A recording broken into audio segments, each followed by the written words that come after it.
Rebirth of my little queen season 2 episode 13। द्रांश जमीन पर बैठा हुआ था और लगातार विला के अंदर की तरफ देख रहा था क्योंकि लव अंदर भाग चुकी थी। उसके बाद द्रांश अपने बालों में हाथ फेरते हुए खड़ा हो गया, मगर तभी उसका फोन बजने लगा।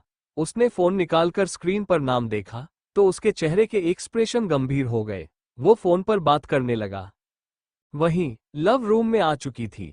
वो अपनी साड़ी के पल्लू को झटकते हुए शिकायत करने लगी, इस बच्चे को तो मैं छोड़ूंगी नहीं, इसके कारण मैं पूरी गीली हो गई हूँ। वह अपने बालों को झटकते हुए फिर उन्हें एक तरफ कर टॉवल से सुखाने लगी क्योंकि उसके बालों से अब भी पानी टपक रहा था। उसकी गोरी पीठ दरवाजे की तरफ थी। वो बड़बड़ाते हुए अपने बालों को पोंछ रही थी। दरवाजे के पास वही नौकर खड़ा था जो गार्डन में लव को गंदी नजरों से देख रहा था। वो लव की गोरी पीठ और उसकी कमर को घूरने लगा। उसकी नजरें लव को ऊपर से नीचे तक स्कैन कर रही थी। लव बाल पोंछते हुए अचानक रुक गई। वह एकदम से पीछे पलटी, मगर वहां कोई नहीं था। लव खुद से बड़बड़ाए, मुझे ऐसा क्यों लगा जैसे यहां पर कोई था। क्या पता वो बच्चे फिर से शैतानी कर रहे हों। वो अपने टॉवल को वहीं रखकर अपने ब्लाउज की डोरी खोलने लगी, मगर तभी उसे दोबारा एहसास हुआ कि कोई उसे देख रहा था। इस बार उसका चेहरा गंभीर हो गया। वह एकदम से पलटी, लेकिन दरवाजे के पास कोई नहीं था। लव अपने कपड़े लेकर वॉशरूम में चली गई। कुछ देर बाद वह अपने कपड़े बदलकर वापस आ गई। उसने इस बार वूलन प्लाजो और वूलन टॉप पहना था। उसने बाल खुले छोड़ दिए थे क्योंकि वे अभी तक सूखे नहीं थे। लव ने देखा कि द्रांश विला के अंदर आ रहा था तो वह मुंह बनाते हुए सोफे पर बैठ गई। दिव्या और दक्ष किचन से भागते हुए लव के पास आ गए। दक्ष ने अपने हाथ में पकड़ा मग लव को देते हुए मुस्कुराकर कहा, मॉम, यह मैंने आंटी से कहकर आपके लिए कॉफी बनवाई है। लव ने कॉफी लेकर उसके माथे को चूमते हुए प्यार से कहा, थैंक यू बेबी, तुम बहुत स्वीट हो और तुम्हारा भाई बहुत ही नॉटी है। ठंड में भी मम्मा को गीला कर दिया। इतना कहकर उसने दिव्या के कान जोर से पकड़ लिए। दिव्या चिल्लाते हुए बोला, मम्मा सॉरी, मम्मा सॉरी। लव उसके कान और जोर से पकड़ते हुए बोली, मुझे अच्छे से पता है तुम्हें दोबारा मौका मिला तो तुम फिर से शैतानी करोगे। जाओ, चुपचाप दीवार की तरफ चेहरा करके खड़े हो जाओ। ये सुनकर दिव्या उदास होकर बोला, मम्मा। लव आंखें दिखाते हुए बोली, जाओ, दीवार की तरफ कान पकड़कर खड़े हो जाओ। उसके आंखें दिखाने से दिव्या उदास होकर दीवार की तरफ चेहरा करके खड़ा हो गया और अपने कान पकड़ लिए। उसने पलटकर लव को मासूम नजरों से देखा। लव कॉफी पीते हुए मुस्कुराई और बोली, दिव्या रंधावा, दीवार की तरफ चेहरा करो। तुम जितनी बार मेरी तरफ देखोगे तुम्हारी पनिशमेंट उतनी ज्यादा बढ़ जाएगी। दिव्या दीवार की तरफ देखने लगा, जबकि वह नौकर लव को गंदी नजरों से देख रहा था। थोड़ी देर बाद वह नौकर लव के लिए प्लेट में स्नैक्स लेकर आया। उसने लव की तरफ प्लेट बढ़ाई और उसे ऊपर से नीचे तक घूरने लगा। उसकी नजरें लव की गर्दन पर थीं, लेकिन जैसे ही लव ने यह महसूस किया, उसने तुरंत सिर उठाकर नौकर को ठंडी नजरों से देखा। नौकर ने नजरें हटाते हुए कहा, मैडम आप कुछ खा लीजिए। लव ने रूखे अंदाज में जवाब दिया, टेबल पर रख दो। नौकर ने टेबल पर स्नैक्स रख दिए, लेकिन लव को अब उसकी हरकतें खटकने लगी थीं। तभी द्रांश भी अपने कपड़े बदलकर नीचे आ गया। उसने टक्सीडो पहना हुआ था जिसमें वो बेहद हैंडसम लग रहा था। लव ने उसे गंभीरता से देखा और कहा, तुम कहाँ जा रहे हो? तुम्हें चोट लगी है? वो अपनी जगह से खड़ी हो गई। इस वक्त वह भूल चुकी थी कि वह द्रांश से गुस्सा थी। द्रांश ने उसे ठंडी नजरों से देखते हुए गंभीर आवाज में कहा, बेबी गर्ल, इट्स अर्जेंट। उसने लव की कोई बात नहीं सुनी और तुरंत वहां से चला गया। लव दरवाजे तक आए, मगर द्रांश जा चुका था। उसने मुंह बनाते हुए कहा, ऐसा भी कौन सा काम आ गया कि उसने अपनी चोट को इग्नोर कर दिया। इतना कहते ही उसने तुरंत अपना फोन उठाया और किसी को कॉल किया। कॉल रिसीव होते ही लव गंभीर आवाज में बोली, कपिल, मुझे नहीं पता तुम्हारे बिग बॉस को कौन सा काम आ गया है, लेकिन जब वह वापस आएगा वो मुझे सही सलामत चाहिए। अगर उसके शरीर पर कोई खरोंच दिखी तो उससे भी ज्यादा खरोंच मैं तुम्हें दूंगी। इतना कहकर उसने कॉल काट दिया। जैसे ही लव पलटी, वो अचानक चौंक गई क्योंकि उसके ठीक पीछे वही नौकर खड़ा था। लव गुस्से में बोली, तुम मेरे पीछे क्या कर रहे हो? नौकर सिर झुकाते हुए बोला, सॉरी मैडम, मैं ये पूछने आया था कि आपका कुछ और खाने का मन है या नहीं, मैं कुछ बनवा दूं? लव ने उसे ऊपर से नीचे तक घूरा और फिर इग्नोर करते हुए बोली, इसकी जरूरत नहीं है। इसके बाद लव ने दक्ष को गोद में उठाया और दिव्या को घूरते हुए कहा, चलो अब तुम्हारा होमवर्क चेक करने का वक्त आ गया है। मैं भी देखूं तुम किंडरगार्टन में क्या गुल खिला रहे हो। दिव्या ने सिर झुका लिया और भागते हुए लव के पास आ गया। लव ने उसे सीढ़ियों पर चढ़ने से पहले गोद में उठा लिया। पीछे से नौकर लव को जाते हुए देख रहा था और उसके होठों पर एक गंदी सी मुस्कान आ गई। लव जब रूम में पहुंची तो उसने दिव्या और दक्ष को देखकर कहा, जल्दी से अपना बैग लेकर आओ। दोनों स्टडी रूम में चले गए। तभी लव के पास किसी का कॉल आया। उसने देखा स्क्रीन पर केतु का नाम शो हो रहा था। लव ने कॉल रिसीव किया तो दूसरी तरफ से केतु गंभीर टोन में बोला, डियर सासू मॉम, सुनने में आया है कि रुद्राक्ष और रुद्रानी कुछ ज्यादा ही मिल रहे हैं। मुझे लगता है दोनों के बीच कुछ चल रहा है। ये सुनकर लव शॉक होते हुए बोली, क्या कहा? दोनों का चक्कर चल रहा है? वह भी इस उम्र में? रुद्राक्ष तो काफी यंग और हैंडसम है, मगर रुद्रानी तो 45 के आसपास होगी। रुद्राक्ष की पसंद इतनी घटिया है? केतु ने बात काटते हुए कहा, आपका दिमाग किस दिशा में जा रहा है? मैंने ऐसा नहीं कहा। मैंने सिर्फ इतना कहा कि दोनों कुछ ज्यादा ही मिल रहे हैं। मतलब शायद दोनों पार्टनर बन गए हैं और कोई साजिश रच रहे हैं। लव ने गहरी सांस लेते हुए कहा, चाहे जो हो जाए, रुद्रानी और अथर्व को मरने मत देना। लव ने कॉल काटते हुए खिड़की के बाहर देखा और ठंडी सांस के साथ बोली, तुम लोगों ने मुझे वायरस दिया था, जिस कारण मैं अपने बच्चे से नहीं मिल पाई। मेरी आंखों के सामने ही मेरे बच्चे को मार दिया और द्रांश को भी खत्म कर दिया। उस वक्त मैं बेबस थी, एक कमरे में कैद, कहीं जा नहीं सकती थी। मगर इस बार तुम लोग बेबस रहोगे। उस वक्त मैं रोई थी, चिल्लाई थी, पर इस बार तुम लोग मौत मांगोगे और वह भी नसीब नहीं होगी। अभी तो बहुत कुछ झेलना बाकी है, रुद्रानी और अथर्व। और इस बीच मैं प्यारी रिया को भी भूल नहीं सकती। वो इन सब बातों में डूबी हुई थी कि तभी दिव्या और दक्ष वहां आ गए। उसने कुछ देर उन्हें प्यार से पढ़ाया और फिर उन्हें केतु के पास छोड़कर हॉस्पिटल पहुंच गई। लव ने अपने हुलिये को पूरी तरह बदल लिया था। उसने गहरे हरे रंग की विग पहन रखी थी, चमकीले कपड़े, आंखों पर गॉगल्स और चेहरे पर इतना मेकअप कि कोई उसे पहचान नहीं सकता था। वो सीधा अथर्व के वार्ड में पहुंची। अथर्व उस वक्त एक जिंदा लाश की तरह लेटा हुआ था। लव ने अंदर से दरवाजा बंद किया और उसके पास खड़ी हो गई। जैसे ही अथर्व ने आंखें खोली, वो डर गया। वो लव को देखकर कंफ्यूज हो गया। तभी लव ने अपने गॉगल्स उतारते हुए कहा, क्या हुआ, पहचाना नहीं? मैं लविष्का माहेश्वरी हूँ। सॉरी, मैं अब लविष्का द्रांश रंधावा हूँ। अथर्व के चेहरे पर नफरत आ गई। लव उसकी आंखों में नफरत देखकर खिलखिलाई और बोली, तुम्हारी इन आंखों में नफरत देखकर मुझे बहुत अच्छा लग रहा है, पर इस नफरत का कोई फायदा नहीं है। मैं तो बस तुम्हें ये बताने आई हूँ कि जिस मिस्ट्री इंसान के दम पर तुम उछल रहे थे, मैंने उसका पता लगा लिया है। लेकिन तुम्हारी हालत ऐसी नहीं है कि तुम उसे इस बारे में बता सको। वैसे तुम यहाँ काफी बोर हो गए होंगे, एक ही जगह इतने वक्त से। मैंने सोचा तुम्हारी बोरियत दूर कर दूं। इतना कहते हुए उसने एक अजीब सा पाउडर वार्ड में छिड़का। अथर्व घबराया हुआ उसे देख रहा था। लव ने झुककर धीमे स्वर में कहा, अब तुम्हें पता चलेगा कि जब मौत करीब होती है तो कैसा लगता है। इसी तरह मैं भी हॉस्पिटल के एक वार्ड में थी जब तुम लोगों ने आग लगाकर मुझे जिंदा जलाने की कोशिश की थी और दरवाजा बाहर से बंद कर दिया था। लव की आंखों में जलती हुई नफरत थी। उसने वार्ड के बाहर जाकर दरवाजा बंद कर दिया। अचानक उस पाउडर ने आग पकड़ ली और लपटें पूरे वार्ड में फैलने लगीं।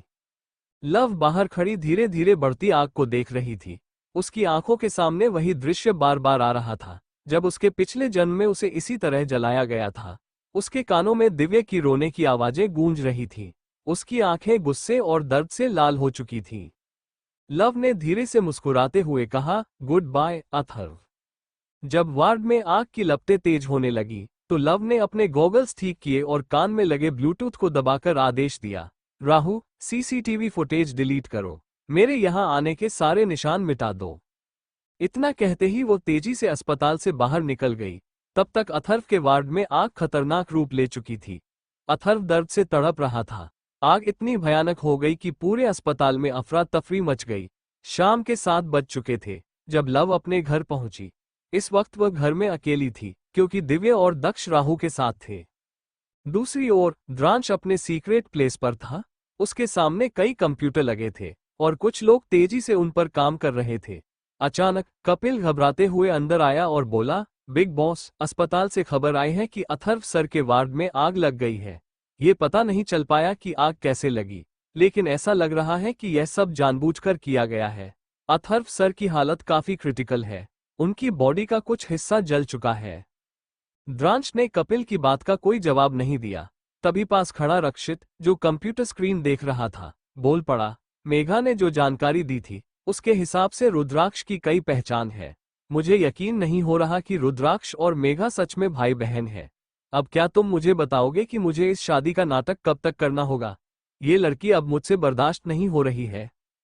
फिर उसने गंभीर स्वर में आगे कहा, आयुष्मान कब वापस आएगा? मेरी मानो तो तुम दोनों बैठकर बात करो। अथर्व की वजह से तुम दोनों अलग हो गए। द्रांश चुपचाप कंप्यूटर स्क्रीन को देखता रहा। तभी एक आदमी उत्साह से चिल्लाया, बिग बॉस, रुद्राक्ष की लोकेशन मिल गई है। ये बहुत खतरनाक जगह है। उसकी 2 पहचान सामने आई है, लेकिन उसकी लोकेशन भी 2 जगह दिखा रही है, एक इस शहर से बाहर और दूसरी आपके विला में। ये सुनते ही द्रांश अचानक तेजी से खड़ा हुआ और तुरंत वहां से निकल गया। उसने खुद अपनी कार ड्राइव की और तेजी से विला की ओर रवाना हो गया। कपिल और रक्षित बस देखते ही रह गए। विला के बाहर पेड़ों के पीछे एक लंबी परछाई नजर आ रही थी। उस शख्स के हाथ में एक बड़ा खंजर था। उसकी परछाई खतरनाक लग रही थी, लेकिन उसका चेहरा नहीं दिख रहा था। वह लगातार विला की तरफ देख रहा था। वहीं लव विला के किचन में कुछ खाने के लिए पहुंची। उसे सिर्फ गाजर मिली। वो उसे खाते हुए जैसे ही पलटी, दरवाजे के पास वही नौकर खड़ा था। लव ने उसे अनदेखा कर वहां से जाने की कोशिश की, लेकिन नौकर ने अचानक उसका हाथ पकड़ लिया। लव ने झटका देकर हाथ छुड़ाया और गुस्से में बोली, यह क्या बदतमीजी है? मैं कब से देख रही हूं, तुम मुझे घूर रहे हो। लगता है तुम्हें अपनी जिंदगी कुछ खास पसंद नहीं। नौकर उसकी बात को नजरअंदाज करते हुए मुस्कुराया और बोला, मैडम, आप बहुत खूबसूरत है। द्रांश रंधावा आपको हमेशा इग्नोर करता है। उसे आपकी कोई परवाह नहीं। लेकिन मैं आपको हर खुशी दे सकता हूं जो हर औरत चाहती है। बस मेरी बाहों में आकर तो देखिए। ये सुनकर लव की आंखों में गुस्सा उमड़ आया। वो तीखे स्वर में बोली, तुमने खुद को देखा है। अगर इस दुनिया में आखिरी इंसान तुम होते तो भी मैं किसी जानवर से शादी करना पसंद करती। उसका चेहरा गंभीर हो गया। उसने अपनी वॉच से एक सुई निकाली और ठंडे स्वर में कहा, तुम्हें क्या लगता है अब मैं तुम्हें जिंदा छोड़ दूंगी? लव की आंखों में सीरियल किलर जैसा एटीट्यूड था। वह नौकर की तरफ बढ़ने ही वाली थी कि तभी विला का दरवाजा अपने आप खुल गया। लव और नौकर दोनों दरवाजे की तरफ मुड़े। उन्होंने देखा, अंदर एक बड़ी परछाई नजर आई। परछाई के हाथ में एक बड़ा चाकू था। लव का चेहरा गंभीर हो गया। लव गंभीर होकर सामने की ओर देख रही थी, मगर अभी भी यह स्पष्ट नहीं हो पाया था कि अंदर कौन आया था। केवल परछाई ही दिख रही थी। लव दरवाजे की ओर बढ़ते हुए बोली, कौन है? जब वो दरवाजे के पास पहुंची तो उसने देखा कि वहां एक लंबा चौड़ा आदमी खड़ा था, मगर उसने मास्क पहना हुआ था। केवल उसकी आंखें नजर आ रही थी। लव ने जैसे ही उसके हाथ में एक अजीब से खंजर को देखा, उसकी दोनों भौहें आपस में जुड़ गईं। लव ने एक नजर ऊपर की तरफ डाली तो उसे दिव्य दिख गया, जो छिपा हुआ था। ये देखकर लव का चेहरा और भी ज्यादा गंभीर हो गया। उसने आंखों से ही उसे वहां से जाने का इशारा किया। दिव्य तुरंत उसकी बात समझ गया, इसलिए वह धीरे धीरे वहां से चला गया। दिव्य थोड़ा घबराया हुआ था। जैसे ही वो कमरे में पहुंचा, वो जल्दी से बिस्तर पर चढ़कर दक्ष का हाथ पकड़ते हुए बोला, दक्ष, बाहर मत जाना। बाहर गंदे अंकल आए हैं, उनके हाथ में बड़ा सा चाकू है। ये सुनकर दक्ष घबरा गया। वो डरते हुए बोला, मम्मा ठीक है क्या? दिव्य हंसते हुए बोला, चिंता मत करो, मम्मा सब देख लेंगी। तुम्हें पता नहीं है, लेकिन मम्मा को फाइटिंग आती है। ऐसे धिशूम धिशूम। इतना कहकर उसने अपने हाथ की मुट्ठी बनाकर हवा में पंच करने की कोशिश की। मगर दक्ष डरते हुए बोला, अगर मम्मा को कुछ हो गया तो? मुझे डर लग रहा है। क्या हमें डैडी को बुलाना चाहिए? मगर हम डैडी को कैसे बुलाएं? उसे इतना घबराया देखकर दिव्य उदास होकर बोला, पानी चाहिए? दक्ष भले ही घबराया हुआ था, लेकिन वो जल्दी से गिलास में पानी लाकर दिव्य को दे दिया। दिव्य आराम से बैठते हुए बोला, इसे पी लो। दक्ष कंफ्यूज था, तो दिव्य दोबारा बोला, पी लो। दक्ष ने पानी पी लिया। उसके बाद दिव्य बहुत ही आराम से बोला, चिंता मत करो, अब तुमने पानी पी लिया है ना? अब तुम्हें अच्छा लगेगा। अब बिस्तर पर लेट जाओ और सो जाओ, क्योंकि डैडी और मम्मा के बीच फाइट चल रही है। हम दोनों इस वक्त दूसरे कमरे में हैं। इसका मतलब मम्मा डैडी के पास नहीं सोने वाली और यहाँ हमारे पास सोएंगी। जब डैडी आएंगे तो जरूर वह भी इस कमरे में सोने की कोशिश करेंगे। हमें पूरे बिस्तर को घेर कर सोना है ताकि मम्मा के अलावा डैडी यहाँ पर न सो सके। हमें हमेशा मम्मा की टीम में रहना है। ये सुनकर दक्ष कंफ्यूज होकर बोला, मगर अभी तो तुमने कहा मम्मा खतरे में है और अब तुम सोने की बात कर रहे हो। अगर मम्मा को कुछ हो गया तो? दिव्या ने अपने सिर पर हाथ मारते हुए कहा, ओह गॉड, लगता है भगवान ने सारी इंटेलिजेंस केवल दिव्या को दी है। तुम बिल्कुल बुद्धू हो। अभी तो बताया कि मम्मा को फाइटिंग आती है। मम्मा कौन है तुम्हें तो पता भी नहीं है, मगर दिव्या को सब पता है। आधे घंटे के अंदर मम्मा आ जाएंगी। चलो हम सोते हैं। इतना कहकर उसने जबरदस्ती दक्ष को बिस्तर पर लिटा दिया, मगर दक्ष अभी भी डरा हुआ था। नीचे लव उस आदमी को देखते हुए गंभीर आवाज में बोली, कौन हो तुम और यहाँ क्यों आए हो? वह आदमी अपने कदम लव की तरफ बढ़ाने लगा। उसने बहुत ही खतरनाक अंदाज में अपना खंजर दिखाया और फिर लव को घूरते हुए भारी आवाज में बोला, तुम्हारी मौत। ये सुनते ही लव के होठों पर अजीब सी मुस्कान आ गई। उसने अपने हाथ बांधते हुए कहा, क्या कहा? मेरी मौत? मेरे सामने खड़े होकर मौत की बातें करना बंद करो, क्योंकि तुम मौत का नाम लेकर गलत इंसान को डराने की कोशिश कर रहे हो। फिर वह जाकर बहुत ही आराम से सोफे पर बैठ गई। वो बिल्कुल एक डोमिनेटिंग क्वीन जैसी लग रही थी। वहीं नौकर लव की इस अदा पर फिदा हो गया और उसे फिर से गंदी नजरों से देखने लगा। ये देखते ही लव ने सामने रखी फ्रूट बास्केट से चाकू उठाकर एकदम से उसकी ओर फेंक दिया। वो चाकू सीधा उस नौकर के सीने में लगा और एक जोरदार चीख वहां पर गूंजने लगी। लव ने जमीन पर पड़े नौकर पर एक नजर भी नहीं डाली। वह अपनी उंगलियां मसलते हुए हल्की मुस्कान के साथ बोली, पता नहीं लोग ऐसे ख्वाब क्यों देखते हैं जो कभी पूरा नहीं हो सकता। परछाई दांत पीसते हुए बोली, मगर मैं अपना ख्वाब जरूर पूरा करूंगा, तुम्हें मारकर। इतना कहते ही उसने अपने हाथ में पकड़ा खंजर लव की ओर फेंक दिया। लेकिन लव अपनी जगह से बिल्कुल भी नहीं हिली। खंजर उसकी आंखों के पास पहुंचने ही वाला था जब लव ने उसे एकदम से पकड़ लिया। अगर एक सेकंड की भी चूक होती तो खंजर उसकी आंखों में जा सकता था। लव ने खंजर को पकड़े हुए बहुत ध्यान से देखा। वो परछाई गुस्से से बोली, इस बार तो बच गई, लेकिन अगली बार कैसे बचोगी? इतना कहते ही उसने अपनी गन निकाल ली और लव पर गोली चला दी। लव फिर भी अपनी जगह से नहीं हिली। गोली सीधा उसके बगल से होती हुई सोफे में जा लगी। उसने जानबूझकर लव को निशाना नहीं बनाया था। ये देखकर लव की भौहें ऊपर उठ गईं। वो मन ही मन सोचने लगी, इस आदमी का निशाना इतना परफेक्ट है, फिर भी यह मुझे मार क्यों नहीं रहा? अगर यह सच में मुझे मारने आया है तो यह मेरे अगल बगल गोली क्यों चला रहा है? इसका मतलब साफ है, ये यहाँ मेरे लिए नहीं आया। इतना सोचकर लव अपनी जगह से खड़ी हो गई और एकदम से परछाई के सामने पहुंच गई। कुछ देर तक दोनों एक दूसरे की आंखों में देखते रहे। फिर लव ने अचानक अपने घुटने से उसके पेट पर वार किया। वो परछाई खुद को संभालने की कोशिश कर रही थी, लेकिन तुरंत ही लव ने उसकी कलाई पकड़कर उसका सिर टेबल से टकरा दिया। फिर लव ने अपनी 2 उंगलियां उसके सीने पर रख दी। जैसे ही लव ने ऐसा किया, उस परछाई को लगा कि उसका पूरा शरीर सुन्न हो गया है। वो बहुत मुश्किल से बोला, यह क्या किया तुमने मेरे साथ? लव खतरनाक आवाज में बोली, तुम यहां मुझे मारने तो नहीं आए हो, तो फिर तुम्हारा मकसद क्या है? ये सुनकर परछाई कुछ नहीं बोली। लव ने गुस्से में उसके मुंह पर एक पंच मारते हुए कहा, 30 सेकंड है तुम्हारे पास, तुम्हें पता है सिर्फ इन 2 उंगलियों के सहारे मैं तुम्हें जान से मार सकती हूँ, और इसमें सिर्फ 2 सेकंड लगेंगे। लव की बात खत्म होते ही परछाई ने अचानक एक और खंजर निकाल लिया और लव पर हमला कर दिया, मगर लव ने बहुत आसानी से खुद को बचा लिया। ठीक उसी वक्त मैंशन के बाहर द्रांश की कार आकर रुकी। ड्राइविंग सीट से उतरते ही द्रांश अंदर जाने लगा। परछाई ने शायद द्रांश के आने की आहट सुन ली थी। उसकी आंखों में एक अलग ही चमक थी। उसने अपनी घड़ी से 5-6 चांदी की सुइयां निकाली और उन्हें लव की ओर फेंका, जैसे वो उसे मारने की कोशिश कर रहा हो। लव एकदम से अपनी जगह से हट गई, लेकिन तभी उसकी नजर अंदर आते हुए द्रांश पर पड़ी। लव का चेहरा अचानक गंभीर हो गया। चांदी की सुइयां द्रांश की ओर जा रही थीं, जिन्हें आसानी से देखा नहीं जा सकता था। परछाई डरावनी आवाज में हंसते हुए बोली, द्रांश रंधावा, तुम्हें कोई नहीं बचा सकता, तुम्हें मरना ही होगा। इतना कहकर वह वहां से भागने लगा। लव जल्दी से द्रांश की तरफ दौड़ते हुए चिल्लाई, द्रांश डाउन। द्रांश को कुछ समझ नहीं आया। इस बार लव गुस्से से चिल्लाई, द्रांश झुको। द्रांश को अचानक वो सिल्वर नीडल दिखी तो वह अपनी जगह से हट गया, मगर तब तक बहुत देर हो चुकी थी। एक नीडल उसकी गर्दन में चुभ गई थी। ये देखकर लव घबरा गई। लव ने द्रांश को गंभीरता से देखते हुए नीडल को सावधानीपूर्वक उसकी गर्दन से निकालकर फेंक दिया। उसने गुस्से में द्रांश के मुंह पर एक हल्का पंच मारते हुए कहा, तुम मेरी बात क्यों नहीं सुनते? मैंने कहा था नीचे झुको, लेकिन नहीं, तुम मर्द लोग अपनी ईगो में ही घूमते रहते हो।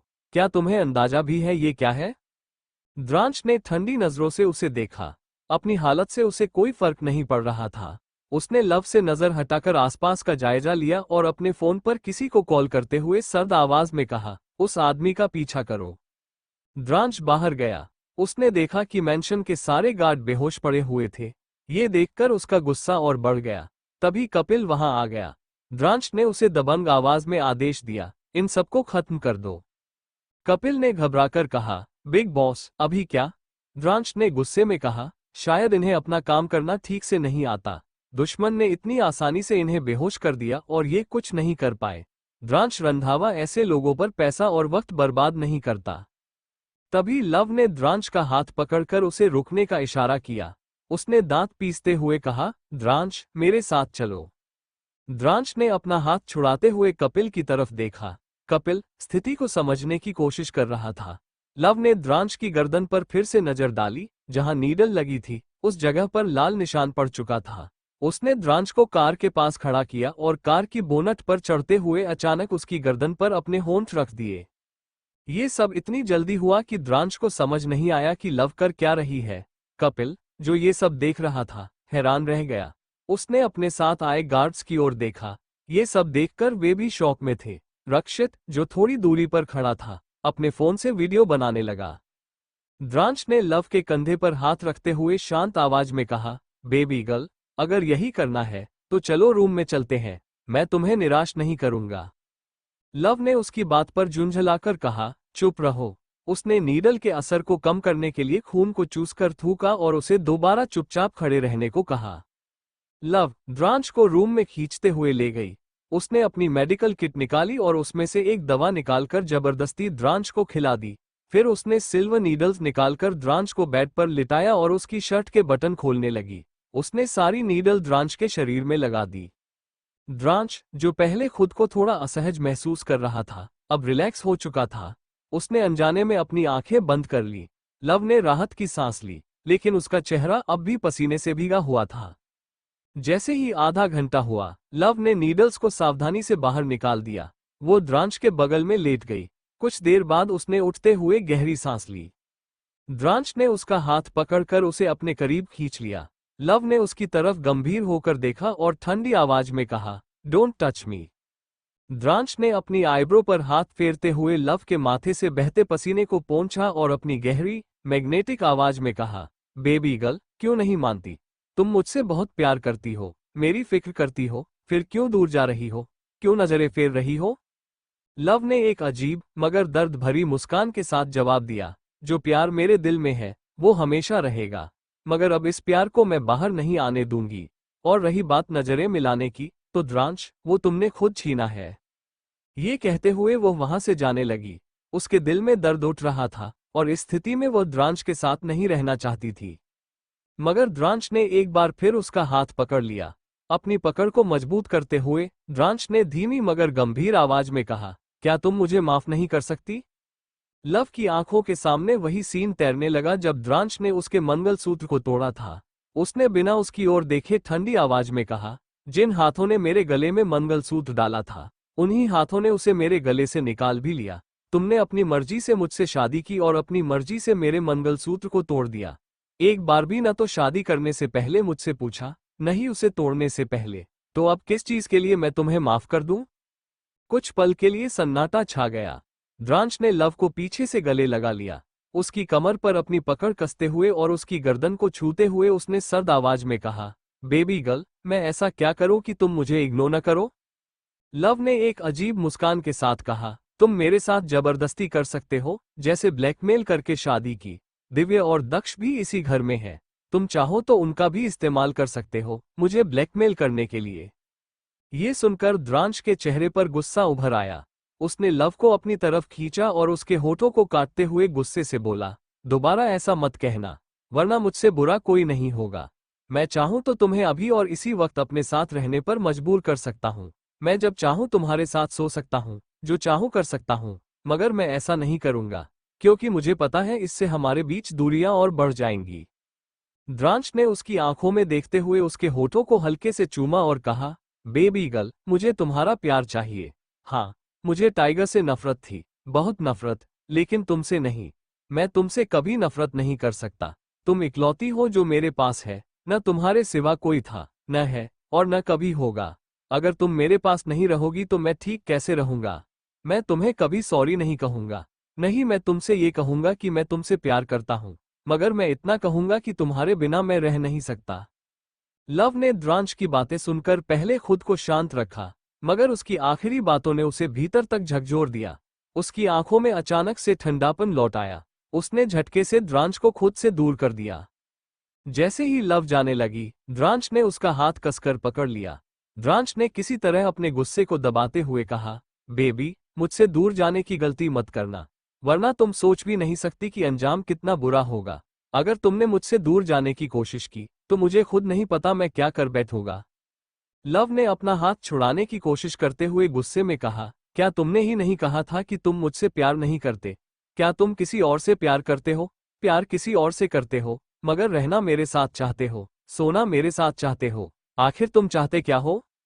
द्रांश ने झटके से उसके दोनों गालों को पकड़ लिया और थोड़े तीखे लहजे में कहा, तुम्हें चाहता हूं, हर वक्त तुम्हें अपने पास चाहता हूं। लव ने सीधा उसकी आंखों में देखते हुए सवाल किया, पर क्यों? द्रांश ने उसकी कलाई कसकर पकड़ ली और सर्द आवाज में बोला, मैंने कहा, तुम मुझे छोड़कर नहीं जा सकती। तुम्हें हमेशा मेरी जिंदगी में रहना होगा, चाहे प्यार से हो या जबरदस्ती से। लव उसके इस बर्ताव से स्तब्ध रह गई। उसने खुद को छुड़ाते हुए कहा, तुम चाहते हो कि मैं तुम्हारे साथ रहूं, और ऊपर से मेरे साथ ऐसा बर्ताव करते हो? तुम मुझे अब हट कर रहे हो? द्रांश ने अचानक उसका हाथ छोड़ दिया, अपनी आंखें बंद की और माथे को छूते हुए गहरी सांस ली। फिर उसने ठंडी आवाज में कहा, मुझे कुछ नहीं पता। मुझे बस इतना पता है कि तुम्हें मेरे साथ रहना है, और भूल जाओ कि तुम मुझसे डिवोर्स ले सकती हो। अगर तुमने ऐसा करने की कोशिश की, तो मैं तुम्हारे पूरे खानदान को खत्म कर दूंगा। लव उसकी धमकी पर हंसते हुए बोली, क्या कहा? तुम मेरी फैमिली को मार डालोगे? क्या तुम्हें लगता है कि ऐसा करके तुम मुझे अपने पास रख पाओगे? द्रांश दूसरी तरफ देखते हुए बिना किसी भाव के बोला, आई डोंट केयर। तुम्हें अपने पास रखने के लिए जो करना पड़ेगा, मैं करूंगा। चॉइस तुम्हारी है, तुम्हें अपनी फैमिली सलामत चाहिए, या तुम मुझसे दूर रहोगी। लव उसकी धमकी पर ठंडी सांस लेते हुए हल्के से मुस्कुराई और बोली, इस तरह तो तुम मुझे कभी अपने पास नहीं रख पाओगे।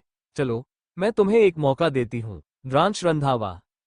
इतना कहने के बाद उसने एक कदम आगे बढ़ाया, फिर द्रांश के कंधे पर हाथ रखते हुए उसकी आंखों में आंखें डालकर कहा, जिस मंगलसूत्र को तुमने तोड़ा था, उसमें 108 मोतियां थीं। अगर तुम उसे पहले जैसा बनाकर मुझे वापस कर सको, तो मैं तुम्हें एक मौका दूंगी। लेकिन अगर तुम ऐसा नहीं कर पाए, या एक भी मोती कम हुई, तो मैं सिर्फ तुम्हारा इलाज करके यहां से चली जाऊंगी, और तब तुम मुझे रोक नहीं पाओगे। द्रांश कुछ नहीं बोला। उसने बस शांत भाव से लव को देखा। लव कमरे से बाहर चली गई। बाहर जाते ही उसने गुस्से में दीवार पर जोर से लात मारते हुए कहा, पता नहीं, ये आदमी खुद को समझता क्या है? कितना घमंड भरा पड़ा है इसके अंदर। इसे क्या लगता है, ये इतनी आसानी से मुझे झुका देगा? बिल्कुल भी नहीं। एक सॉरी तक नहीं बोल सकता। पता नहीं, सॉरी बोलने से इसका क्या चला जाएगा? शायद इसका बड़ा सा ईगो हर्ट हो जाएगा। ये कहते हुए लव गुस्से में बड़बड़ाते हुए हॉल की तरफ बढ़ी। उसने देखा कि नौकर की लाश वहां से गायब हो चुकी थी। तो लव तुरंत बच्चों के कमरे में पहुंची। उसने देखा, बच्चे सो रहे थे। लव ने नाइट सूट पहन लिया था, मगर उसे नींद नहीं आ रही थी। द्रांश की गैरमौजूदगी उसे बेचैन कर रही थी। खिड़की के पास खड़ी होकर वो चांद को देखने लगी। उसकी आंखें धीरे धीरे बंद होने लगी, मगर दिमाग में द्रांश का चेहरा घूम रहा था। नाराजगी से वो खुद से बोल पड़ी, आखिर मैं अब भी उसके बारे में क्यों सोच रही हूँ? बचपन से लेकर आज तक मैंने किसी से कोई उम्मीद नहीं की, यहाँ तक कि अपने अडॉप्टेड फादर से भी नहीं। उन्होंने हमेशा यही सिखाया था कि किसी पर भरोसा मत करो, वरना दर्द के सिवा कुछ नहीं मिलेगा। फिर लव गहरी सांस लेकर आगे बोली, दुनिया वालों ने मुझ जैसी एक सीधी सादी लड़की को हमेशा परेशान किया। उन्होंने मुझे अंडरवर्ल्ड से जोड़ दिया, एक सीरियल किलर बना दिया, मगर इसमें मेरी क्या गलती थी? पैदा होते ही उसके परिवार ने उसे नदी में फेंक दिया था। सोसाइटी ने उसे जीने के बजाय मरने पर मजबूर किया था। उस वक्त इन बुरे लोगों ने ही उसे जीना सिखाया था। आज भले ही वो गलत दुनिया से जुड़ी थी, लेकिन कोई भी उसे नजर उठाकर देखने की हिम्मत नहीं करता था। राहु केतु भी उसके लिए वफादार थे, मगर उसने उनसे भी कोई उम्मीद नहीं की थी। पर वो एक इंसान से प्यार कर बैठी थी। उसने बिना उसकी इजाजत के उनका रिश्ता तोड़ दिया था। अब वह चाहता था कि वह उसके साथ रहे, लेकिन वह कैसे भरोसा करे कि वह दोबारा ऐसा नहीं करेगा। तारांकन। उसने अपनी आंखें बंद कर ली। शायद वो अपने इमोशंस को दबाने की कोशिश कर रही थी। थोड़ी देर बाद दर्द भरी मुस्कान के साथ लव आगे बोली, मुझे नहीं पता कि मैं क्या करूं, पर मैं द्रांश को यह आखिरी मौका दूंगी। अगर उसने मेरी शर्त पूरी कर दी तो मैं उसे कभी नहीं छोड़ूंगी जब तक वह मुझे धोखा न दे। लेकिन अगर वह नाकाम रहा तो मैं एक डॉक्टर की तरह सिर्फ उसका इलाज करूंगी और फिर अपनी दुनिया में वापस चली जाऊंगी। उसकी आंखों में आत्मविश्वास की चमक थी, मगर रात बेचैनी भरी थी। वो पूरी रात खिड़की के पास खड़ी रही। दूसरी तरफ द्रांश भी अपने कमरे में चांद को ताकते हुए खड़ा था। उसकी आंखों में अजीब सी फीलिंग थी। चुपचाप चांद को निहारते हुए उसने गहरी, भारी आवाज में कहा, अपने दिल की बात कभी नहीं कहूंगा। दिल की बात दिल में ही रहनी चाहिए, क्योंकि हर जज्बात लफ्जों में बयां नहीं किया जा सकता। द्रांश रंधावा को लफ्जों से अपनी बातें कहना नहीं आता, और मुझे जो चाहिए वो पाकर ही रहूंगा, चाहे इसके लिए हद पार करनी पड़े। उसकी आंखों में कुछ अजीब था, प्यार और जुनून की एक खतरनाक लपट थी। अगली सुबह मिस्टर माहेश्वरी ने शैतानी मुस्कान के साथ सामने देखा। रुद्रानी जी को एक एम्बुलेंस में ले जाया जा रहा था। अजय जी उनके बगल में खड़े थे, परेशान और चिंतित। उन्होंने उदास होकर कहा, भाई साहब, हम सही कर रहे हैं ना? रुद्रानी का इलाज तो घर पर भी हो सकता है। मिस्टर माहेश्वरी ने गंभीर लहजे में जवाब दिया, चिंता मत करो, उसकी हालत घर में रहने के कारण ही बिगड़ी है। अगर वो अस्पताल में रहेगी तो डॉक्टर उसका इलाज बेहतर कर पाएंगे। वहां हर वक्त डॉक्टर उसके साथ होंगे। अजय जी ने गहरी सांस ली और बोले, आप सही कह रहे हैं, उसका अस्पताल में रहना ही सही है। पता नहीं रुद्रानी को अचानक क्या हो गया है। उसने तो कल मुझे मारने की कोशिश की थी। इससे पहले उसने लव को नुकसान पहुंचाने की कोशिश की थी। अगर वो ज्यादा दिन घर में रही तो पता नहीं और क्या करेगी। मिस्टर माहेश्वरी ने कोई जवाब नहीं दिया। वो बस एम्बुलेंस की तरफ देख रहे थे। उनके चेहरे पर एक रहस्यमयी मुस्कान थी। मिस्टर माहेश्वरी अजय जी को परेशान देखकर उनके कंधे पर हाथ रखते हुए ठंडी आवाज में बोले, जो होगा सब ठीक होगा। मैंने बेस्ट डॉक्टर को हायर किया है। अजय जी ने सिर हिलाया, लेकिन उनके चेहरे पर चिंता साफ झलक रही थी। मिस्टर माहेश्वरी ने अपनी तेज नजरों से वार्ड बॉय को कुछ इशारा किया। रुद्रानी जी अपनी बॉडी को हिलाते हुए उठने की कोशिश कर रही थी, मगर कोई फायदा नहीं था। उनके चेहरे पर डर नजर आ रहा था। कुछ देर में एम्बुलेंस वहां से रवाना हो गई। अजय जी भी घर के अंदर चले गए। वहीं अमन, जो मिस्टर माहेश्वरी के बगल में खड़ा था, वह भी चुप था। तभी मिस्टर माहेश्वरी ने एम्बुलेंस की तरफ नफरत से इशारा करते हुए कहा, रुद्रानी की अच्छे से खातिरदारी होनी चाहिए। जब अजय उससे मिलने जाएगा तभी उसे हॉस्पिटल में शिफ्ट करना, वरना उसे मेंटल हॉस्पिटल भेजो। उसकी हालत ऐसी कर दो कि उसे पछतावा हो कि क्यों उसने मेरी बेटी को मुझसे दूर किया। लव ने जितना कुछ सहा है उससे दुगना रुद्रानी को मिलना चाहिए। ये कहते हुए उनकी आंखें लाल हो गईं। अमन तुरंत वहां से चला गया। तभी मिस्टर माहेश्वरी के पास किसी का कॉल आया। जैसे ही स्क्रीन पर लव का नाम दिखा, उनकी आंखों में एक नरमी आ गई। उन्होंने कॉल रिसीव किया और मुस्कुराते हुए बोले, लव। दूसरी तरफ से लव ने कुछ कहा, जिसे सुनकर मिस्टर माहेश्वरी परेशान हो गए और बोले, ठीक है, मैं तुमसे मिलने आता हूं। क्या तुम परेशान हो? मगर कॉल कट चुकी थी। मिस्टर माहेश्वरी को थोड़ी घबराहट महसूस हुई। उन्होंने खुद ही कार ड्राइव करते हुए वहां से निकलने का फैसला किया। कुछ देर में मिस्टर माहेश्वरी एक पार्क में पहुंचे। उन्होंने देखा कि लव पार्क की बेंच पर बैठी हुई थी। वो उसके पास बैठ गए और उसके बालों में प्यार से हाथ फेरने लगे। लव ने उन्हें देखते ही गले लगा लिया, लेकिन कुछ नहीं कहा। मिस्टर माहेश्वरी ने उसे गले लगाते हुए प्यार से पूछा, क्या हुआ? कहीं तुम्हें उस आदमी ने परेशान तो नहीं किया? डैडी को बताओ, मैं उसे छोड़ूंगा नहीं। मेरे रहते तुम्हें कोई परेशान नहीं कर सकता। लव लगभग 10 मिनट तक शांत रही, फिर अचानक मिस्टर माहेश्वरी को देखते हुए बोली, डैडी, मुझे आपकी एक हेल्प चाहिए। मिस्टर माहेश्वरी ने प्यार से कहा, हाँ, बोलो, तुम्हें मेरी कैसी हेल्प चाहिए? लव ने अपना सिर उनके सीने पर रखते हुए द्रांश के बारे में सोचते हुए कहा, डैडी, मान लीजिए, अगर मॉम आपसे बहुत गुस्सा हो जाए और वह आपको छोड़कर नानू के पास जाना चाहें, तो आप क्या करेंगे? मिस्टर माहेश्वरी को समझ नहीं आया कि क्या बोलें, फिर भी वह धीरे से बोले, मैं उसे कभी जाने नहीं देता। भले ही वह मुझसे कितना ही दूर क्यों न जाना चाहे, मैं उसे अपने पास रखता और तुम्हारी मॉम को मनाने की कोशिश करता। ये सुनकर लव शांत हो गई। मिस्टर माहेश्वरी ने उसकी आंखों में देखा और पूछा, तुम्हें कुछ और पूछना है तो क्यों घुमा फिराकर सवाल कर रही हो? लव ने अपनी नजरें चुराते हुए कहा, डैडी, मेरी और उसकी लड़ाई हो गई। मिस्टर माहेश्वरी गुस्से से बोले, क्या उसने तुम्हारे साथ कुछ किया? मैं उसे छोड़ूंगा नहीं। लव ने उन्हें जल्दी से बेंच पर वापस बैठाया और बोली, डैडी, मैं आपसे सॉल्यूशन लेने आई हूं, क्योंकि मैं अजीब सिचुएशन में फंसी हूं और ना ही मैंने कभी किसी को पहले पसंद किया था। मुझे समझ नहीं आ रहा कि मुझे क्या करना चाहिए। अगर आप भी गुस्सा करेंगे तो मुझे सॉल्यूशन कौन देगा? अपनी बात खत्म करते हुए लव उदास होकर आगे बोली, हमारी बहुत बड़ी लड़ाई हुई थी। उस दिन मैं उससे नाराज होकर ही माहेश्वरी मेंशन आई थी, मगर उस पागल आदमी ने खुद को गोली मार ली। यहां तक कि उसने खुद को खंजर भी मारा।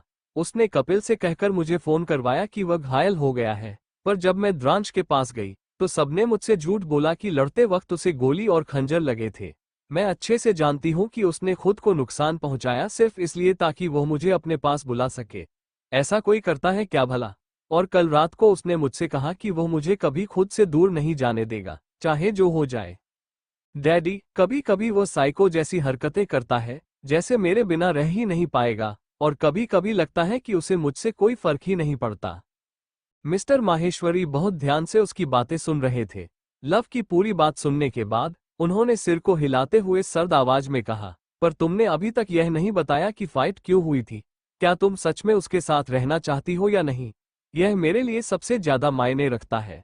अगर तुम नहीं रहना चाहती तो वह चाहे जो कर ले, वो कभी तुम्हें अपने पास नहीं रख पाएगा, क्योंकि तुम्हारे डैडी रंधावा परिवार से नहीं डरते और न ही माहेश्वरी खानदान के पास पावर की कमी है। लव जल्दी से बोली, डैडी, असल में मुझे नहीं पता कि मुझे उसके साथ रहना चाहिए या नहीं, पर मैं सिर्फ उसे पसंद नहीं करती। शायद बहुत प्यार करती हूँ, मुझे उसकी आदत हो गई है, पर मैं इतनी आसानी से उसे माफ नहीं करना चाहती, क्योंकि जब भी हमारी फाइट होती है मैं हमेशा उसके पीछे जाती हूँ। लेकिन मैं उसे ऐसे भी नहीं छोड़ सकती, क्योंकि उसकी हेल्थ ठीक नहीं है।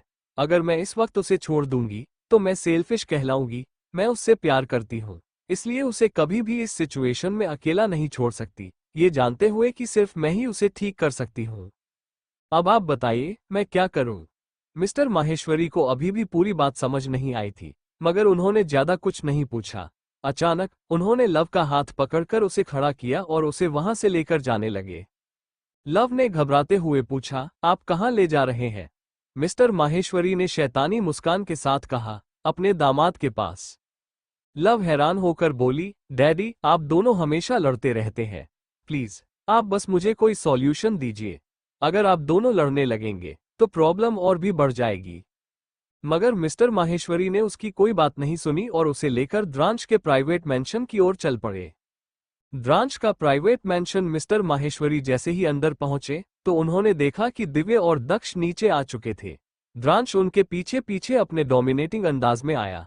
जैसे ही मिस्टर माहेश्वरी पर उसकी नजर पड़ी, उसकी आंखें छोटी हो गईं। लव मिस्टर माहेश्वरी के पीछे से उनके बगल में खड़ी हो गई। वहां की सिचुएशन को देखते हुए दक्ष के कान में दिव्य ने धीरे से कहा, अब पक्का फाइट होगी। तुम्हें पता है, नानू और डैडी एक दूसरे को पसंद नहीं करते। दक्ष सामने की तरफ देखने लगा और मिस्टर माहेश्वरी को घूरते हुए द्रांश ने रहस्यमयी अंदाज में कहा, ऐसा लगता है बच्ची अपने डैडी से मेरी शिकायत करने आई थी। इतना कहते हुए उसने लव को देखा, जो अब खुद परेशान हो गई थी। लव द्रांश को देख रही थी और द्रांश भी केवल लव को ही देख रहा था, मगर उसकी आंखों में कोई भावनाएं नहीं थी। वो धीरे धीरे जाकर डाइनिंग टेबल पर बैठ गया। ठीक उसी वक्त ध्रुव भी वहां आ गया, क्योंकि वो सुबह यहां आया था। उसके साथ स्वाति भी थी। स्वाति थोड़ा डरी हुई थी, उसने एक शब्द भी नहीं कहा। दिव्य, दक्ष और मिसेज रंधावा भी डाइनिंग टेबल पर आ गई। मिस्टर माहेश्वरी, लव, दिव्य और दक्ष एक तरफ बैठे हुए थे, जबकि दूसरी तरफ ध्रुव, स्वाति और मिसेज रंधावा बैठी थीं। हेट की चेयर पर द्रांश बैठा हुआ था। वो केवल लव को घूर रहा था। उसने तो अपनी प्लेट में कुछ भी नहीं निकाला था खाने के लिए। द्रांश को घूरते हुए लव मन ही मन सोच रही थी, ये खा क्यों नहीं रहा है? इसे दवा भी लेनी है, मगर यह बस मुझे घूरे जा रहा है, जैसे मुझे देखकर ही पेट भर जाएगा। वो द्रांश को देखने के बाद खाने की तरफ देखने लगी। फिर उसने बाकी सबको देखा तो वे अपनी अपनी प्लेट में अब तक कुछ न कुछ निकाल चुके थे। मिस्टर माहेश्वरी की नज़र जब स्वाति पर गई तो वह गौर से उसे देखने लगे। एक पल के लिए उनकी आंखों में एक अजीब सा भाव आया, जैसे वो उलझन में हो, मगर फिर उनके हाव भाव सामान्य हो गए। स्वाति को जब महसूस हुआ कि मिस्टर माहेश्वरी उसे देख रहे हैं, तो उसने नज़र उठाकर उनकी तरफ देखा, लेकिन कुछ नहीं कहा। लव ने भी इस चीज को नोटिस कर लिया था। उसने मिस्टर माहेश्वरी का हाथ पकड़ते हुए धीमे स्वर में पूछा, डैडी, क्या हुआ? मिस्टर माहेश्वरी कुछ सोचते रहे, फिर धीरे से बोले, क्या तुम इस लड़की को जानती हो? लव ने अपना सिर हिलाते हुए आराम से जवाब दिया, हाँ, ये दीक्षित परिवार की बेटी है, स्वाति। हो सकता है कुछ समय में ये रंधावा खानदान की बहू भी बन जाए। ये सुनकर मिस्टर माहेश्वरी के हाव भाव ठंडे पड़ गए और वह ध्रुव को जानलेवा नजरों से देखने लगे। जब ध्रुव ने यह महसूस किया तो उसने भौहें उठाकर मिस्टर माहेश्वरी की तरफ देखते हुए कहा, मिस्टर माहेश्वरी, आपको नहीं लगता कि आपको अपने दामाद को देखना चाहिए? मुझे नहीं, क्योंकि आपकी बेटी से शादी करने वाला और उससे फाइट करने वाला मैं नहीं था, वो आपका दामाद है। अचानक मिस्टर माहेश्वरी ने ध्रुव को घूरते हुए अपनी ठंडी आवाज में पूछा, तुम्हारी उम्र क्या है? उनके इस अजीब से सवाल को सुनकर सभी हैरान रह गए। दिव्य जल्दी से बोल पड़ा, नानू, आपको पता है, डैडी 31 साल के हैं। बड़े डैडी तो डैडी से भी बड़े हैं। वो जरूर डैडी से भी ज्यादा ओल्ड होंगे। ये सुनते ही ध्रुव और द्रांश दोनों ही गुस्से में दिव्य को देखने लगे। द्रांश कुछ नहीं बोला, मगर ध्रुव उसे गुस्से से घूरते हुए बोला, मैं तुम्हें कहाँ से बूढ़ा लगता हूँ? बच्चे, ज्यादा मत बोलो, बहुत जुबान चल रही है तुम्हारी। दिव्य चुप नहीं रहा। वो जल्दी से मिस्टर माहेश्वरी की गोद में बैठते हुए मासूम सा चेहरा बनाकर बोला, नानू, देखिए ना, बड़े डैडी दिव्य को डरा रहे हैं। दिव्य को तो डर लग रहा है। नानू, आप खुद देखिए, स्वाति बुआ कितनी क्यूट और प्रीटी है, मगर बड़े डैडी एक मॉन्स्टर जैसे लगते हैं। इस तरह तो बुआ डर जाएंगी। नानू, आप दिव्य की हेल्प क्यों नहीं करते? हम दोनों मिलकर स्वाति बुआ के लिए एक अच्छा सा हस्बैंड ढूंढेंगे, जो स्वाति बुआ की उम्र का हो और ओल्ड भी ना हो। दिव्य के ओल्ड कहे जाने से ध्रुव को गुस्सा आ गया। उसने द्रांश को गुस्से से देखते हुए कहा, तुम अपने बच्चों को संभाल नहीं सकते? इसकी हिम्मत कैसे हुई मुझे बार बार ओल्ड कहने की? ऐसी कोई लड़की नहीं है जो मेरे पीछे पागल न हो। दिव्य ने तुरंत स्वाति की तरफ इशारा करते हुए कहा, स्वाति बुआ को तो आप बिल्कुल भी पसंद नहीं है। दिव्य के बार बार ताने मारने और टपर टपर बोलने से ध्रुव पूरी तरह चिढ़ चुका था। ध्रुव गुस्से में दिव्य को घूर रहा था। ये देखकर मिस्टर माहेश्वरी ने अपनी नजरें ऊपर कर ली और एक अजीब मुस्कान के साथ बोले, तुम्हें एक बच्चे से बात करने की तमीज नहीं है? वो सिर्फ 3 साल का है। और क्या गलत कहा उसने? बच्चे हमेशा सच बोलते हैं। अगर वो कह रहा है कि तुम बूढ़े हो, तो मतलब हो तुम 30 प्लस के हो और अब भी खुद को जवान समझते हो। तुम्हारी उम्र में लोग अपने बच्चों की शादी कर देते हैं, मगर तुम्हारी किस्मत देखो, तुम्हारी खुद की शादी भी अभी तक नहीं हुई। ये सुनकर ऐसा लग रहा था जैसे वहां तीसरा महायुद्ध शुरू होने वाला था। लव और मिसेज रंधावा एक दूसरे को देखने लगी। वहीं स्वाति तिरछी नजरों से ध्रुव के गुस्से को देख रही थी। मन ही मन वो सोच रही थी, यह मुझे डरा रहा था और इसने मुझे मारा भी। यही नहीं, इसकी उम्र तो कितनी ज्यादा होगी। दिव्य ने बिल्कुल सही कहा, ये बूढ़ा हो चुका है। मुझे पता भी नहीं चला कि यह 30 साल से ज्यादा का है। हे भगवान, इतने हैंडसम चेहरे को देखकर तो मैंने सोचा था कि यह 25 साल का होगा, मगर ये तो बूढ़ा निकला। पर मिस्टर रंधावा कितने साल के होंगे? स्वाति की शक भरी नजरें द्रांश की तरफ जाने लगी। ये देखते हुए दिव्य हंसकर बोला, बुआ, डैडी की तरफ मत देखिए। डैडी 31 के हैं, और कोई सवाल हो तो मुझसे पूछ लीजिए। लव ने देखा कि दिव्य कुछ ज्यादा बोल रहा था। उसने तुरंत उसके मुंह में ब्रेड डालते हुए कहा, बच्चे, अपना मुंह बंद रखो, बहुत बोलने लगे हो। मिस्टर रंधावा ने दिव्य का साथ देते हुए कहा, उसने गलत क्या कहा? भले ही तुम्हारा पति इसे मानने को तैयार नहीं, मगर वह बूढ़ा हो चुका है। मुझे अफसोस है कि मेरी 20 साल की बेटी ने एक बूढ़े से शादी कर ली। लव, क्या तुम्हें अपनी उम्र का कोई और नहीं मिला था? यही वजह है कि तुम दोनों की फाइट हो रही है? फिर उन्होंने द्रांश की तरफ देखा और डेविल स्माइल के साथ बोले, मेरी बेटी अभी 20 साल की बच्ची है, मगर तुम तो उससे काफी बड़े हो। मैं तुमसे समझदारी की उम्मीद करता हूँ, क्योंकि 31 साल के लोग परिपक्व होते हैं, मगर तुम बच्चों से ही झगड़ने लगते हो। द्रांश, जो अब तक चुप था, दांत पीसते हुए बोला, ऐसा लगता है कि आप खुद को जवान समझने लगे हैं।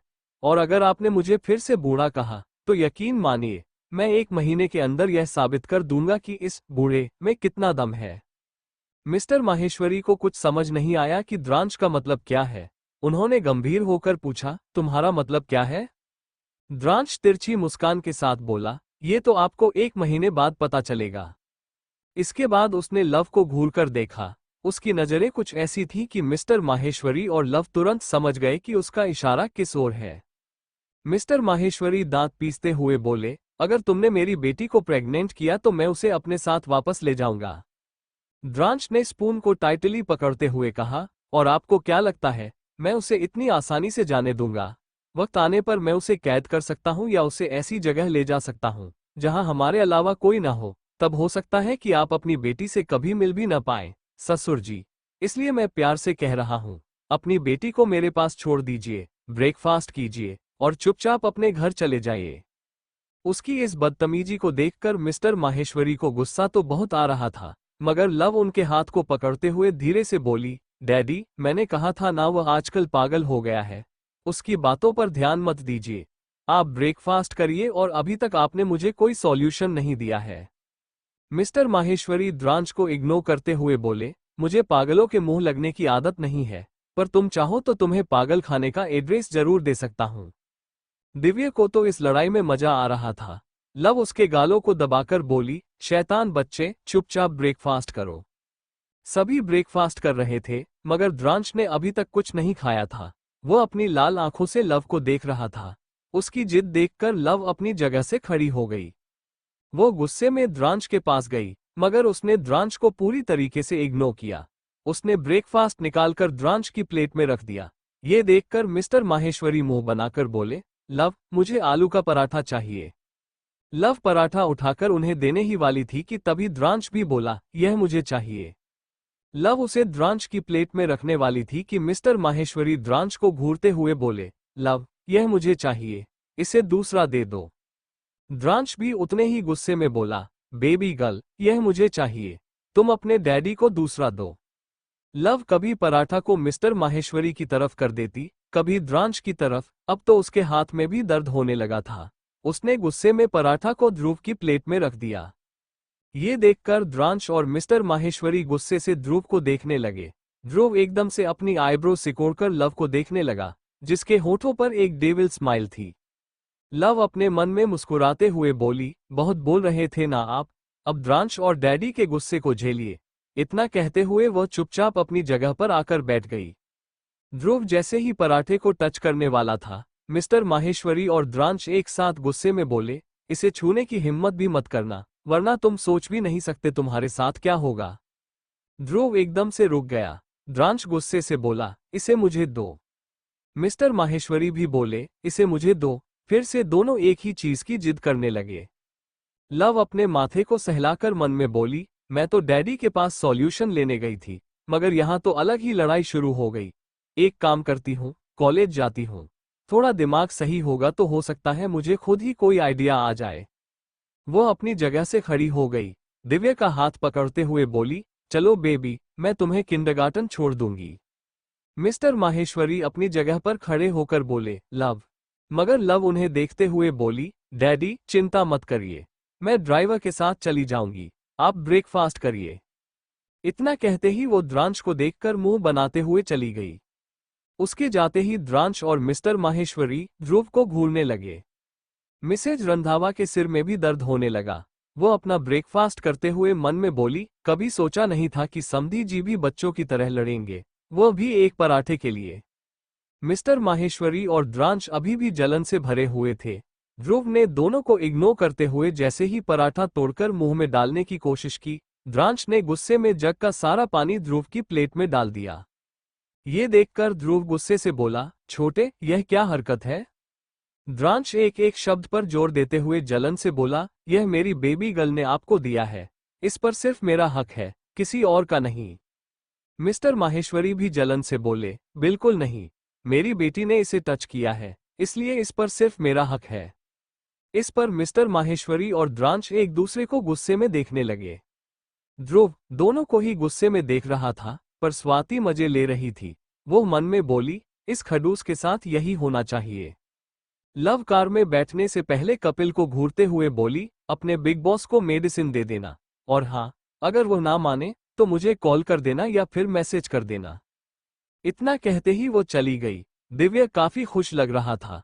लव ने उसके गालों को खींचते हुए कहा, ज्यादा खुश मत रहो, तुम ही ने डैडी को इतना ज्यादा भड़का दिया था। अगर तुम बच्चे ना होते तो मैं तुम्हें अच्छा सबक सिखाती।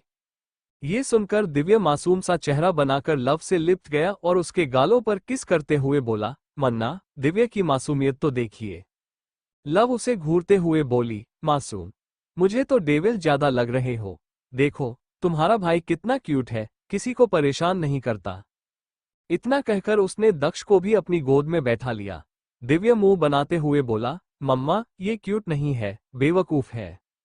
दक्ष जो शांत था और कहीं खोया हुआ था, अचानक लव को देखकर बहुत हिम्मत जुटाते हुए बोला, मॉम, दक्ष को एक बहन चाहिए। ये सुनते ही लव, जो अभी तक खुश लग रही थी, अचानक शॉक्ड हो गई। उसी वक्त किंडरगार्टन आ गया। लव अभी भी अपने शौक से बाहर नहीं आई थी। वो दोनों बच्चों का हाथ पकड़कर उन्हें अंदर तक छोड़ने गई। तभी दक्ष ने कसकर लव का हाथ पकड़कर सामने की तरफ इशारा करते हुए कहा, मॉम, वो हमारे क्लास का बॉय है। आपको पता है, उसके पास एक लिटिल सिस्टर है। हमें भी चाहिए सिस्टर, आप हमें लाकर दीजिए ना। उसने कहा कि उसकी सिस्टर हॉस्पिटल से आई है, आप भी हॉस्पिटल से एक सिस्टर लेकर आइए ना, जो क्यूट हो। लव को समझ नहीं आ रहा था कि वह क्या जवाब दे। ये सुनकर दिव्या भी एक्साइटेड होकर बोला, मम्मा, दिव्या को भी सिस्टर चाहिए। आप दक्ष के लिए अलग और दिव्या के लिए अलग सिस्टर लेकर आइए। मैं अपनी सिस्टर किसी को नहीं दूंगा। मैं उसे बिल्कुल अपने जैसा बनाऊंगा, इंटेलिजेंट, वरना मेरी सिस्टर दक्ष के साथ रहकर बेवकूफ हो जाएगी। दक्ष गुस्से से बोला, मैं बेवकूफ नहीं हूं। मैं भी अपनी सिस्टर को तुम्हारे साथ खेलने नहीं दूंगा। मैं अपनी सिस्टर को अपने पास रखूंगा। दिव्या ने गुस्से में उसे इग्नोर करते हुए लव का हाथ पकड़कर कहा, मम्मा, अब दिव्या को 2 सिस्टर चाहिए। दक्ष भी लव का हाथ पकड़कर जल्दी से बोला, मॉम, मुझे भी 2 सिस्टर चाहिए। लव कुछ कहने की हालत में ही नहीं थी। थोड़ी देर बाद लव गुस्से से बोली, चुपचाप क्लास में जाओ तुम दोनों। मगर दिव्या नखरे करते हुए जमीन पर लेट गया और रोते हुए बोला, दिव्या को कुछ नहीं पता। दिव्या को भी अब एक सिस्टर चाहिए। क्लास में सबके पास सिस्टर है। मम्मा, आप हॉस्पिटल जाइए और वहां से दिव्या के लिए एक सिस्टर लेकर आइए। अगर वो ज्यादा भारी है तो डैडी को भी साथ लेकर आइए। लव ने उसे उठाने की कोशिश की, पर वो उठने का नाम ही नहीं ले रहा था। लव परेशान होकर बोली, दिव्या, देखो, सभी तुम्हें देख रहे हैं। तुम्हें तो अपनी इमेज की बहुत फिक्र थी, अब तुम्हें फर्क नहीं पड़ता, सब तुम्हारा मजाक उड़ाएंगे। दिव्या जोर से रोते हुए बोला, नहीं, दिव्या को एक सिस्टर अभी और इसी वक्त चाहिए। Thank you for listening. मुझे उम्मीद है आपको ये स्टोरी पसंद आई होगी। अगर आपको पसंद आए है तो प्लीज लाइक और कमेंट करना ना भूलें और मोर स्टोरीज के लिए सब्सक्राइब करें। मिलते हैं नेक्स्ट वीडियो में।